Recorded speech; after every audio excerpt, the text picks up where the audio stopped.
Tu as sûrement entendu parler de la facturation électronique. Normalement, en principe, tu devrais l'entendre parler partout.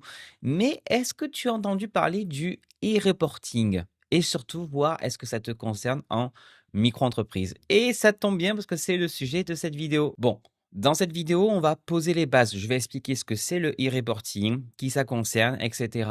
Mais c'est normal que le sujet peut paraître compliqué. Le but, c'est que cette vidéo soit une première vidéo sur le sujet et après, je ferai des vidéos un peu plus complémentaires ou un peu plus avancées sur le sujet. Dans tous les cas, pour voir si tu es concerné, tu as un petit quiz que je te mets en description de cette vidéo. C'est 4 questions très rapides et en y répondant, tu verras si tu es concerné ou pas par le e-reporting. Et aussi, tu trouveras en description de cette vidéo un article complet sur le e-reporting si tu veux un petit peu creuser le sujet. Commençons par le commencement. C'est quoi le e-reporting? En fait, c'est une, branche, on va dire, de la réforme de la facturation électronique. Parce que dans la réforme, il y a 3 obligations qui vont arriver. Il va y avoir l'obligation de réception des factures électroniques, l'obligation d'émission de factures électroniques, c'est-à-dire via une plateforme agréée et l'obligation de faire du e-reporting. J'ai fait un calendrier, une vidéo qui explique le calendrier de ces différentes obligations, quand est-ce que ça va arriver. Je te mets aussi le lien en description, sinon tu as le lien qui s'affiche là pour accéder à la vidéo. Mais là, nous, on va s'arrêter sur le e-reporting. Et en fait, le e-reporting, ça va être le fait de pouvoir transmettre tes informations des transactions de paiement directement à l'administration fiscale. Je vais le faire de façon très vulgarisée, mais tu sais, le livre de recettes que tu remplis avec le nom du client, le type de prestation, le montant, etc. Et ben, c'est comme si ces lignes de ton livre de recettes, tu les envoyais à l'administration fiscale tous les 2 mois, parce que ça sera tous les 2 mois, et comme ça, eux, ils pourront voir exactement ce que tu as encaissé ou non, via ta micro-entreprise. Pourquoi ça existe le e-reporting? C'est parce qu'il y a, l'obligation de facturation électronique d'un côté. Donc ça, en gros, tu vas devoir j'en ai fait une vidéo complète, mais, envoyer tes factures via une plateforme dédiée à tes clients professionnels. Mais, pour d'autres, types de clients, par exemple particuliers, il y a des moments, tu as pas l'obligation de passer par une plateforme dédiée et donc du coup, beh, tout ce que tu vas, facturer à ce client ou alors même si tu as pas fait de facture, tu les as rentrés via, je sais pas moi, un petit SumUp ou des choses comme ça et beh, tout ça, ils veulent quand même récupérer ces infos pour avoir une vision globale de ce que tu as encaissé via ta micro-entreprise. Maintenant, la question qui te brûle les lèvres, c'est est-ce que tu es concerné en micro-entreprise par le e-reporting? Et la réponse est majoritairement oui, mais seulement si tu, réponds à certaines conditions. Le e-reporting va concerner, par exemple, les personnes qui facturent à des particuliers, que ça soit en France ou à l'étranger, que ça soit en ligne, que ça soit sur les marchés, que ça soit en physique, peu importe. Dès lors que ton client est un particulier, tu es concerné. Tu es concerné aussi si tu factures des clients professionnels à l'étranger. En fait, le e-reporting va concerner toutes les personnes, ou les opérations qui ne sont pas concernées par la facturation électronique, c'est-à-dire la facturation à des professionnels en France. Donc dès que tu factures même si c'est un particulier en France, ou à l'étranger, tu es concerné. Si tu factures un professionnel, une entreprise basée à l'étranger, dans lieu ou hors lieu, tu es concerné. Il y a par contre des cas qui sont exonérés de e-reporting. Ce sont certaines activités exonérées par nature de, TVA. Ça peut être la formation professionnelle continue, si tu as une exonération de la DRITS. Ça peut être aussi l'enseignement. Alors attention, il y a des conditions. J'ai fait une vidéo sur les exonérations de TVA en micro-entreprise et si tu remplis certaines de ces exonérations, tu es pas concerné par le e-reporting.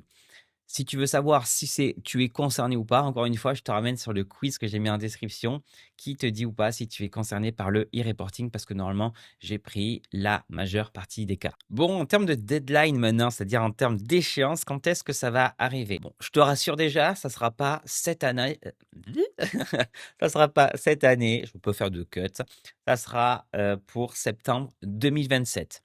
Donc le e-reporting concerne toutes les entreprises, que ce soit en micro-entreprise ou les grosses entreprises et l'obligation de pouvoir envoyer ces données de paiement arrivera en septembre 2027. Donc d'ici là, tu as la facturation électronique qui arrive en septembre 2026, l'obligation de recevoir en micro-entreprise les factures de tes prestataires français, et en septembre 2027, il y aura le e-reporting et l'obligation pour les micro-entreprises d'envoyer aussi les factures électroniques via une plateforme agréée. Donc, panique pas trop pour le e-reporting. Tu as le temps. Si par exemple, tu me dis, tiens, Florian, j'ai pas encore fait de livre de recettes, etc., sache que déjà, c'est une obligation de tenir un livre de recettes. Et là, il faudra en plus que tu l'envoies à l'administration, que tu le connectes via une plateforme pour l'envoyer à l'administration. Bon, concrètement, comment ça va se passer le e-reporting? Parce qu'on en parle beaucoup, on te dit de choisir une plateforme, etc. Mais qu'est-ce qui se passe exactement? En fait, la première chose qu'on va te demander, c'est d'avoir une plateforme agréée. Tu vas le voir beaucoup ce nom, plateforme agréée, PA. Au début, ça s'appelait PDP, plateforme de dématérialisation partenaire, et ils ont transformé ça en PA, plateforme agréée. Peut-être parce que PDP ou plateforme de dématérialisation, c'était un peu compliqué à dire, mais voilà, ils ont appelé ça plateforme agréée. Et en fait, je vais le faire de façon plus simple. Une plateforme agréée, ça va être certains logiciels de facturation. Il y a d'autres types de plateformes parce que ce n'est pas forcément que des logiciels de facturation, mais pour les micro-entrepreneurs, il existe aujourd'hui des logiciels de comptabilité de facturation qui sont certifiés conformes facturation électronique. Je vais te les donner après. Donc, il va falloir que tu choisisses une plateforme qui permette de faire ce e-reporting.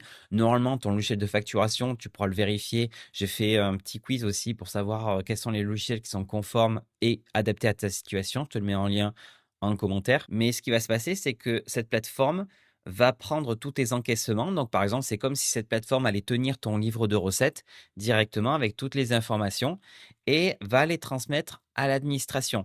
Donc, tu n'auras rien à faire. En fait, c'est la plateforme qui va faire ça pour toi. Si tu n'as pas de plateforme en septembre 2027, tu pourras le faire manuellement, mais crois-moi, ça va pas être facile. Parce que les informations qui vont être demandées sont les suivantes. Il va y avoir le montant hors taxe ou avec la TVA. Il va y avoir ton numéro de sirène, la catégorie de ce que tu as vendu. Est-ce que c'est un produit? Est-ce que c'est une prestation de service? La date de la transaction, la date de paiement, par exemple, si c'est une prestation de service. Le numéro de facture quand tu as fait une facture.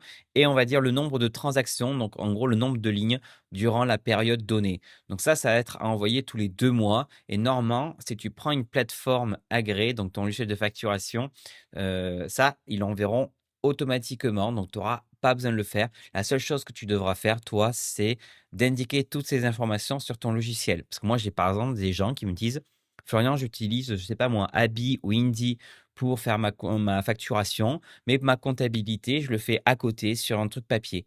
Mais malheureusement, ça suffira pas de faire un truc sur le truc papier.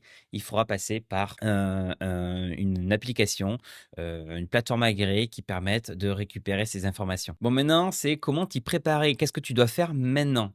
Moi, ce que je te recommande aujourd'hui, c'est déjà de trouver une plateforme agréée qui permet de faire la facturation électronique, donc l'émission et la réception de factures électroniques, et le e-reporting. Et pour ça, il en existe des dédiés en micro-entreprise. Il y a par exemple Abi, qui est un logiciel ultra complet. Il y a Inti, que ça c'est mon petit chouchou du moment. Il y a Henri, mais via Penny Lane. Il y a Time aussi qui permet de faire tout ça. Attention parce que les factures.net, etc., pour l'instant, ils ne sont pas sur la liste officielle des plateformes agréées. Parce que oui, il y a un site officiel qui liste les plateformes agréées. J'ai mis aussi la liste sur mon site internet, donc tu pourras consulter en description. J'ai mis une liste des plateformes agréées spécialisées pour les micro-entrepreneurs. Comme ça, on élimine les autres. Donc, il faudra que tu choisisses un logiciel qui puisse faire ce e-reporting et la facturation électronique. Donc, si tu as Abi, Indie et tout, c'est très bien.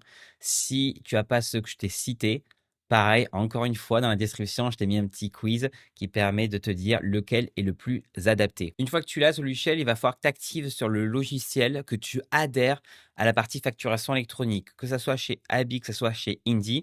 C'est pas juste d'avoir le logiciel qui suffit. Il faut à l'intérieur du logiciel, il y a une petite option à activer pour adhérer à la facturation électronique.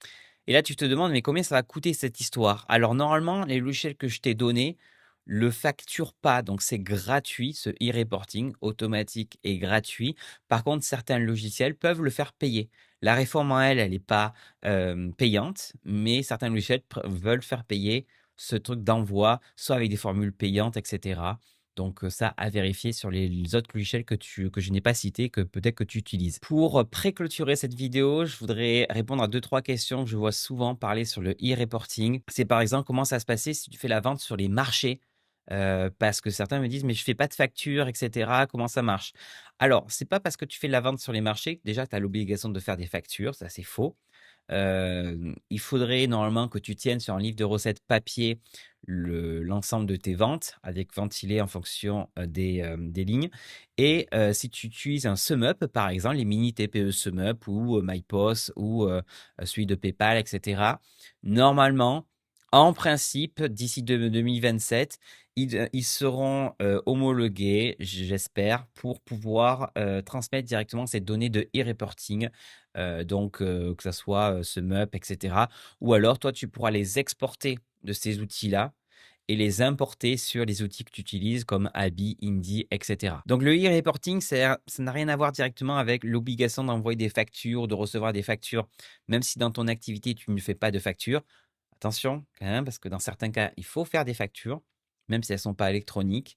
Mais ce que je veux te dire là, je t'ai peut-être un peu embrouillé peut-être, mais ce que je veux te dire là, c'est que si tu fais sur les marchés et cetera, ce qui va être compliqué, c'est si tu tiens tout papier et malheureusement, d'ici octobre 2027, si tu fais tout papier, on va te demander, de basculer ce que tu as fait papier sur un logiciel, dédié, une plateforme agréée pour le e-reporting. Deuxième question que je vois, c'est: «Florian, moi je suis en exonération de TVA, franchise TVA. Est-ce que je suis concerné par le e-reporting?» Oui, c'est pas parce que tu as la TVA ou pas la TVA que, tu es ou pas concerné par, le e-reporting. Le e-reporting concerne toutes les entreprises et on va juste regarder si tu factures des particuliers en France ou à l'étranger ou des entreprises basées à l'étranger. Si c'est le cas, quand je dis que tu factures, c'est que tu travailles même, c'est-à-dire que même si tu leur fais pas de facture, si c'est le cas, boum, tu es concerné par le e-reporting. Troisième question que je vois, c'est les gens qui font du e-commerce, par exemple, qui ont un WooCommerce, qui ont un Shopify, et cetera. Comment ça va fonctionner? C'est un peu pareil que le SumUp. Normalement, en principe, j'espère que ces plateformes, par exemple Shopify, va transmettre directement, faire via un e-reporting à l'administration ou passera par une plateforme agréée. Si c'est pas le cas, il va falloir que tu trouves toi soit un plugin sur Shopify. Il va en exister, ça c'est sûr et certain, et peut-être que ça existe déjà actuellement, des plugins qui permettent de faire ce e-reporting directement à l'administration. Si c'est pas le cas, tu peux utiliser par exemple Abi qui a une jonction avec Make et qui permet du coup de pouvoir envoyer des données de transaction. Donc tu pourrais, on va dire, bidouiller pour faire quelque chose entre Abi et Shopify, etc. Tu as par exemple Indy qui, dans sa version normalement, je pense, payante, permet d'avoir un module e-commerce et tu peux dire chaque mois combien tu as fait avec Shopify, combien tu as fait avec Stripe, combien tu as fait avec WooCommerce, et cetera. Moi, je l'utilise et je suis très content. Donc, voilà, c'est vrai que d'ici septembre 2027, je pense qu'il va y avoir des plugins dédiés à ce sujet. Bon, voilà, c'est tout par rapport au e-reporting. Je t'ai pas parlé des amendes si tu en fais pas. Pour l'instant, elles sont entre 250 et 500 euros si tu fais pas le e-reporting et ça s'ajoute pour chaque e-reporting que tu ne fais pas. Donc voilà, je voulais pas trop de te stresser. J'espère que j'ai été clair. Dis-le moi en commentaire. D'ailleurs, j'ouvre la section commentaires uniquement aux abonnés de la chaîne. Donc si tu n'es pas abonné, abonne-toi et là, recharge la page où je pense que tu pourras commenter directement. Moi, ça me permet de pouvoir être récompensé mon travail et toi de pouvoir avoir une réponse par commentaire de ma part. Je te dis à très bientôt pour une nouvelle vidéo sur le e-reporting ou même sur la facturation électronique et j'espère que j'ai été clair, simple, fluide, limpide et que tu as tout compris. Je te dis à très bientôt. Salut, ciao.